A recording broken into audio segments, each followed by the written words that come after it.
করবেন কোন শুরু করেন আল্লাহ নামলে।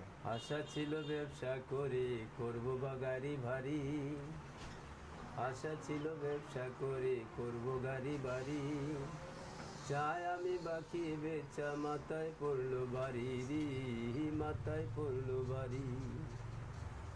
আমি যে বাড়িতে যাই তালা দেখতে পাই, মোবাইলেতে ফোন দিলে বলে এখন সরি, আমি কি যে করি।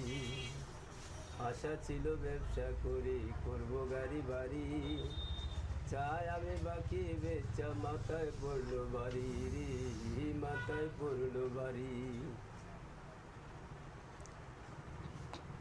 তবে এইটুকুই আমরা গান শেষ। আর বাকিটা লিখতেছি, লিখতে লিখতে যাই। কষ্টের গানটা ভাই কেমনে কি করলেন? একদিন না একদিন লিখে শেষ করব। কষ্টের গান হলো কি, আসলে কি একটা ছোট দোকান, প্রায় সময় কাস্টমার একদিন আসে, পরের দিন বাকি খায়, পরের দিন এবং 2 দিন 3 দিন যেতে যেতে দেখা যায় কি বলে ভাই আমি মাস শেষে বেতন ফেলে দেবো। বাকি খাইলে এবার আসে তো না, বাকি খেয়ে মাস শেষে টাকা দিচ্ছে না। যেমন এই নিয়ে আর কি আমার গানটা বাজার 20 টাকা একটা প্রতিষ্ঠান ছিল, কি করছেন এটা বিশ কত হয়েছে যেটা আপনি যে মনে করেন একটা প্রতিষ্ঠান ছিল, এটা কি করছেন, বেচে দিচ্ছেন না কেমনি? ভাই দুঃখের কথা বললে কি শেষ হয়। প্রতিষ্ঠানের ভিতরে মানুষ সরল সোজা মানুষের প্রতি, যেমন আল্লাহ শয়তান সৃষ্টি করে দিছে, সরল সোজা মানুষের জন্য আল্লাহ পাক এই মানুষদেরই শয়তানের সৃষ্টি করে দিছে।